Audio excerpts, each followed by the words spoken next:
ನನ್ನ ಸ್ನೇಹಿತರು ಇಲ್ಲಿ ತುಂಬ ನನ್ನ ಕ್ಲಾಸ್ಮೇಟ್ಸ್ ಇದ್ದಾರೆ, ಅವರೆಲ್ಲ ಅವರಿಗೆ ಲಾಯರ್ ಲೈಸೆನ್ಸ್ ಇತ್ತು, ಬರೆಯೋರು. ಅವ್ರದ್ದೇ ಸೈನ್ ಹಾಕ್ಸ್ಕೊಂಡು ನಾನು ರಿಜಿಸ್ಟ್ರ್ ಮಾಡೋಕ್ಕೆ ಶುರು ಮಾಡಿದೆ 2005ರಲ್ಲಿ. ನೀವೇನು ಹೆಣ್ಣು ಹುಡ್ಕೋ ರಿಸ್ಕ್ ಬೇಡ ಅಂದು, ಆದರೂ ತುಂಬ ಹುಡುಕ್ದು. ಮದುವೆ ಆಯ್ತು ಇಬ್ಬರದುವೆ. ಹೆಣ್ಣುಗಳು ಮದುವೆಗಿನ ಮುಂಚೆನೇ ನಮ್ಮ ಮನೆಗೆ ಬಂದು ಅವ್ರು ಇನ್ನು ಬಾಗಿಲಿಗೆ ಬರೋದಕ್ಕಿಂತ ಮುಂಚೆನೇ ಅವ್ರು ಹೇಳಿದ್ರನೇ ಆಗೋಗ್ರು. ಮಧ್ಯದಲ್ಲಿ ಜಾಬ್ ಆಯಿತು. ನನ್ನ ಕಷ್ಟ ನೋಡ್ಬಿಟ್ಟು ಅವನ ಹತ್ರ ಬಿಟ್ಟು ಪೊಲೀಸ್ ಕೆಲ್ಸಕ್ಕೆ ಸೇರ್ಕೊಂಡ. ಈಗ SP ಗನ್ ಮ್ಯಾನ್. ಇನ್ನೊಬ್ಬ ಅವ್ನು ಫೋಟೋ ಮಾಡ್ಕೊಂಡು ಅವ್ನ ಜೀವನ ಅವ್ನು ಮಾಡ್ತಾಯಿದ್ದಾನೆ. ಅವನ್ನೇ ನೋಡ್ತಾ ಹೋದ ತಕ್ಷಣ ಹಾಕ್ಸೋಣ ಅಂತ ಎಲ್ಲರೂ ಹುಡುಗಾಟಿಕೆ ಮೂರುವೆ. ನಾನು ಒಬ್ಬನೇ ಅಲ್ಲಿ ಸೀನಿಯರ್ ಇದ್ದಾನೆ.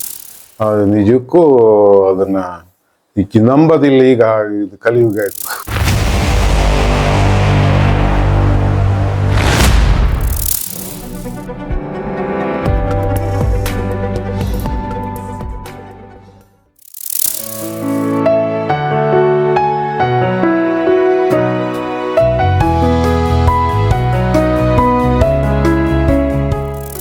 ವಾಪಸ್ ಬಂದಮೇಲೆ ಮತ್ತೆ ಚಕ್ರಪಟ್ಟಣಕ್ಕೆ ಹೋದೆ.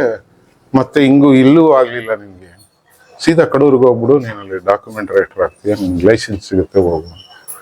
ಕೊನೆಗೆ ಒಬ್ರು ರಾಮಚಂದ್ರ ನಾಯ್ಕ ಅಂತ ಒಬ್ರು ಡಿಸ್ಟಿಕ್ ಜಿಲ್ಲಾ ನೋಂದಣಾಧಿಕಾರಿಗಳಿದ್ರು. ಅವರು ನಮ್ಮ ಅಣ್ಣನಿಗೆ ಇನ್ನೊಬ್ಬ NN ಗುರ್ಸಿದ್ದಪ್ಪ ಅಂತ ನನ್ನ ಕಸಿನ್ ಬ್ರದರ್, ಅವನು ಪರಿಚಯ ಇತ್ತು. ಆಮೇಲೆ ಇವ್ ನನ್ನ ತಮ್ಮ ಹಂಗೆ ಚಿಕ್ಕಮ್ಮ ಅಂತ ಅವ್ನು ಪರಿಚಯ ಮಾಡಿದ್ರು.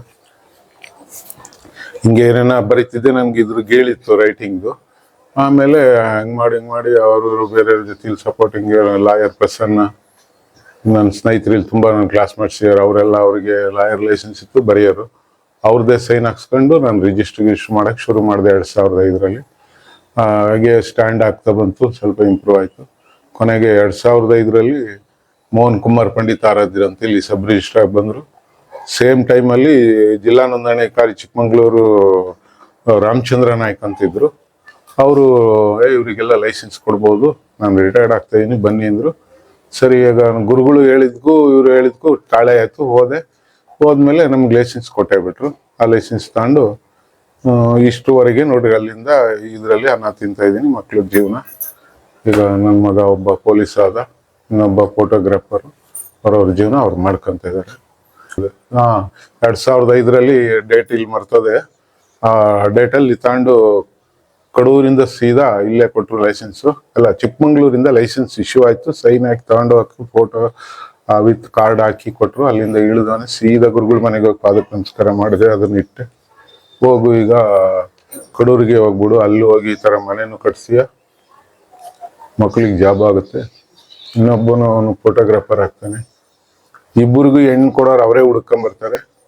ನೀವೇನು ಹೆಣ್ಣು ಹುಡ್ಕೋ ರಿಸ್ಕ್ ಬೇಡ ಅಂದು, ಆದರೂ ತುಂಬ ಹುಡುಕ್ದು. ಮದುವೆ ಆಯ್ತು ಇಬ್ಬರದುವೆ. ಹೆಣ್ಣುಗಳು ಮದುವೆಗಿನ ಮುಂಚೆನೇ ನಮ್ಮ ಮನೆಗೆ ಬಂದು ಅವ್ರು ಇನ್ನು ಬಾಗಿಲಿಗೆ ಬರೋದಕ್ಕಿಂತ ಮುಂಚೆನೇ ಅವ್ರು ಹೇಳಿದ್ರನೇ ಆಗೋಗ್ಬಿಡು. ಮಕ್ಳಿಗೆ ಕರೆದು ಕೊಡ್ತಾರೆ. ಮುಂದಿಂದ ಅವ್ರು ಇಲ್ಲ. ಈಗ ಹೇಳೋಣ ಅಂದರೆ ವಿನಯ್ ಗುರು ಜೊತೆನೂ ಹೋಗಿದ್ದೆ. ಸರಿ, ಅದು ಎಲ್ಲದೂ ಅವ್ರು ಹೇಳಿದ ರೀತಿನೇ ಆಗೋಗಿದೆ. ಇಲ್ಲಿಂದ ನನ್ನ ಮಕ್ಳಿಗೆ ಏನೇನೋ ಮಾಡಿ ಕಡೂರು ಸಬ್ ರಿಜಿಸ್ಟ್ರ್ ಆಫೀಸ್ನಲ್ಲಿ ಕೆಲಸ ಮಾಡಿ ಆ್ಯಸ್ ಎ ರೈಟರ್ ಅಂದರೆ ಪತ್ರ ಬರಗಾರನ ಕೆಲಸ ಮಾಡಿ ಮಕ್ಕಳ ಲೈಫನ್ನು ಏನೇನು ಮಾಡಿ ಓದಿಸಿದೆ. ಸುಮಾರು 10 ಎಕರೆ ಜಮೀನನ್ನು ನಾನು ಸಾಲಕ್ಕೆ ಬಡ್ಡಿಗೆ ನಿಡಗಟ್ಟದಲ್ಲಿ ಕಟ್ಟಿರೋ ಮನೆಗೆ ಸಾಲ ಮಾಡಿದ್ದಕ್ಕೆಲ್ಲ ತೀರಿಸಿ ಒಂದು 28 ಗುಂಟೆ ಜಮೀನು ಉಳಿಸ್ಕೊಂಡಿದ್ದೆ. ಅದೊಂದು ಮನೆ. ಇಷ್ಟು ಬಿಟ್ಟು ಎಲ್ಲ ಊರನ್ನ ಖಾಲಿ ಮಾಡಿಬಿಟ್ಟು ಹೊರಗಡೆ ಬಂದು ಹೊಸದಾಗಿ ನನ್ನ ಮಗ SLC ಫಸ್ಟ್ ಕ್ಲಾಸ್ ಆಯಿತು. ದೊಡ್ಡ ಮಗ ಜಾನಕಿರಾಮು. ತಕ್ಷಣ ಅವನಿಗೆ ಜಾಬ್ ಆಯಿತು. ಅವ್ನಿಗೇನೋ ಒಂದು ಲೈಫು ಚೂರು ಚೇಂಜ್ ಆಯಿತು. ಆಮೇಲೆ ಎರಡನೇ ಮಗನು 18 ವರ್ಷಕ್ಕೆ, ಅವನಿಗೆ 20 ವರ್ಷಕ್ಕೆ ಕೆಲಸ ಸಿಕ್ತು. ಇವನಿಗೆ 18 ವರ್ಷಕ್ಕೆ ಫೋಟೋಗ್ರಾಫರ್ ಆಗಿ ಕೆಲಸ ಮಾಡೋಕ್ಕೆ ಶುರು ಮಾಡಿದ. ನನ್ನ ಕಷ್ಟ ಒಂದು ಸ್ವಲ್ಪ ಪರಿಹಾರ ಆಯಿತು. ದೊಡ್ಡ ಮಗನಿಗೆ ಪ್ಯಾರಾಮೆಡಿಕಲ್ಲು ಎಲ್ಲ ಕಳಿಸಿದ್ದು 3 ವರ್ಷ. ಮಧ್ಯದಲ್ಲಿ ಜಾಬ್ ಆಯಿತು. ನನ್ನ ಕಷ್ಟ ನೋಡ್ಬಿಟ್ಟು ಅವನ ಹತ್ರ ಬಿಟ್ಟು ಪೊಲೀಸ್ ಕೆಲ್ಸಕ್ಕೆ ಸೇರ್ಕೊಂಡ. ಈಗ SP ಗನ್ ಮ್ಯಾನ್. ಇನ್ನೊಬ್ಬ ಅವ್ನು ಫೋಟೋ ಮಾಡ್ಕೊಂಡು ಅವ್ನ ಜೀವನ ಅವ್ನು ಮಾಡ್ತಾಯಿದ್ದಾನೆ. ನಮ್ಮ ಮಕ್ಳು ಯಾರು ನನ್ನ ಮೇಲೆ ಅವಲಂಬಿತವಾಗಿಲ್ಲ. ಹಂಗೆ ಹಿಂಗೆ ಮಾಡಿಬಿಟ್ಟು ನಾನೊಂದಿಷ್ಟು ನನ್ನ ಮಾರಿದ್ದ ಆಸ್ತಿ ದುಡ್ಡೆಲ್ಲ ಇಟ್ಕೊಂಡು ಇದು ಮಾಡಿ ಕಡೂರಲ್ಲಿ ಒಂದು ಜಾಗ ತಗೊಂಡೆ. ಇದೊಂದು 3 ಫ್ಲೋರ್ ಬಿಲ್ಡಿಂಗ್ ಮಾಡಿದ್ವಿ.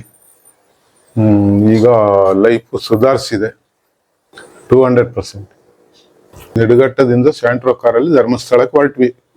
ನನ್ನ ಮಗ ಒಬ್ಬ, ಇನ್ನೊಬ್ಬ ಮಗನ ಫ್ರೆಂಡ್ ಇಬ್ಬರು, ನಾನು 4 ಜನ ಹೊರಟ್ವಿ.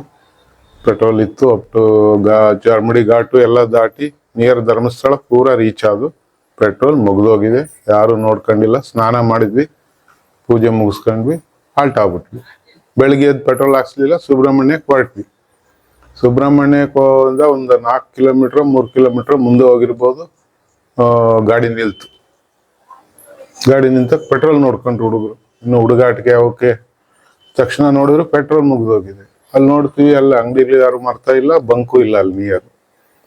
ಆಮೇಲೆ ನನಗೆ ಈ ಥರದ್ದನ್ನ ಬೇರೆಯವರು ಅಲ್ಲಿ ನನ್ನ ಎದುರಿಗೆ ಗುರುಗಳ ಜೊತೆಲಿ ನೆನೆಸ್ಕೊಂಡು ಗಾಡಿ ಇಲ್ಲದೆ ಓಡಿಸಿದ್ದೆಲ್ಲ ಕೇಳಿದ್ದೆ. ನನಗೆ ಬೇರೆ ವಿಧಿ ಇಲ್ಲ, ಮಂಜುನಾಥ ಅನ್ನೋದಕ್ಕಿಂತಲೂ ಅವಧೂತ್ ಗುರುಜಿ ವೆಂಕಟಾಚಲ ಅಂತ ನೆನೆಸ್ಕೊಂಡೆ. ಆಮೇಲೆ ಸ್ವಲ್ಪ ಹೊತ್ತು ಕೂತು ಸಮಾಧಾನವಾಗಿ ಮನಸ್ಸಿನಲ್ಲಿ ಪ್ರಾರ್ಥನೆ ಮಾಡ್ಕೊಂಡು ನಾನು ಕೂತ್ಕೊಂಡು ಗಾಡಿ ಓಡಿಸು ಅಂದೆ. ಪೆಟ್ರೋಲ್ ಇಲ್ಲ ಕಣಪ್ಪಾಜಿ, ನೀನು ಓಡಿಸು ನೋಡೋಣ, ಸ್ಟಾರ್ಟ್ ಮಾಡು ಹಿಂದೆ ಮುಂದೆ ಹಾಕಿ ಓಡಿಸು. ಗಾಡಿ ಪಾಸ್ ಆಗ್ತಾ ಹೋಗ್ತಾ ಇದೆ. ಪೆಟ್ರೋಲ್ ಮುಗಿದೋಗಿರೋದು ಎಲ್ಲರಿಗೂ ಗೊತ್ತಿದೆ, ಕಾರ ಕೂತಿರೋರಿಗೆ. ಹೋದ್ವಿ. ಇಲ್ಲಿ ಹೋಗ್ತಾ ಸೈಡಲ್ಲಿ ಎಲ್ಲಾರು ನೆನಂತಾಕಿರ್ತಾರೆ ಬಾಟ್ಲು, ಪೆಟ್ರೋಲ್ ಸಿಗುತ್ತೆ ಅಂತ. ಅವನ್ನೇ ನೋಡ್ತಾ ಹೋದ ತಕ್ಷಣ ಹಾಕ್ಸೋಣ ಅಂತ ಎಲ್ಲರೂ ಹುಡುಗಾಟಿಕೆ 3. ನಾನು ಒಬ್ಬನೇ ಅಲ್ಲಿ ಸೀನಿಯರ್ ಇದ್ದಾನೆ. ಆಮೇಲೆ ಹೆಂಗ್ ಮಾಡಿ ಪಾಸ್ ಆದ ನಿಯರ್ ಎಲ್ಲೂ ಅಂಗಡಿಯಲ್ಲಿ ಸೇಲಿಲ್ಲ. ಅಪ್ ಟು ಎಂಥದ್ದು ಗುತ್ಲಾ ಅದೇ ಸುಬ್ರಹ್ಮಣ್ಯ ಕ್ರಾಸ್ ಆಗ್ತೀವಲ್ಲ, ಗುಂಡಿಯ, ಅಲ್ಲಿಗೆ ಹೋದಾಗ ನೋಡಿದು ಅದು ಪೆಟ್ರೋಲಲ್ಲಿ ಯಾವಾಗಲೂ ಹೆಂಗೆ ಹೋಯ್ತು ಅಲ್ಲಿ ಹಾಕ್ಸ್ಕೊಂಡ್ವಿ ಅಂತ. ಅದು ಪವಾಡ, ಇದು ನಿಜಕ್ಕೂ ಹೇಳೋಂಥ ವಿಷಯ. ಮತ್ತೆ ಅದಾದ 1 ವಾರದ ಮೇಲೆ ಹೋದೆ ನಾನು. ಹೋದಾಗ ಹಿಂಗೆ ಆಯ್ತು, ಅವರೇ ಹೇಳ್ಬಿಟ್ರು, ನೀನು ಅಲ್ಲಿ ಪೆಟ್ರೋಲ್ ಮುಗ್ದೋಗಿದ್ದು, ನೀನು ಅಲ್ಲಿ ಪರದಾಡಿದ್ದೆಲ್ಲ ನನಗೆ ಗೊತ್ತಪ್ಪ ಅಂದರು. ಹೌದು ಸ್ವಾಮಿ, ಅವಾಗ ನೆನೆಸ್ಕೊಂಡು ಗಾಡಿ ಹೋಯ್ತು ಅಂತ ಪಾದಕ್ಕೆ ನಮಸ್ಕಾರ ಮಾಡಿದೆ. ನಿಜಕ್ಕೂ ಅದನ್ನ ಈಗ ನಂಬೋದಿಲ್ಲ. ಈಗ ಇದು ಕಲಿಯುಗ, ಇದು ರಿಯಲ್.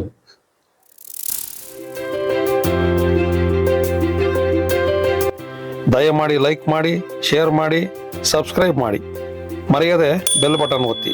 ಧನ್ಯವಾದಗಳು.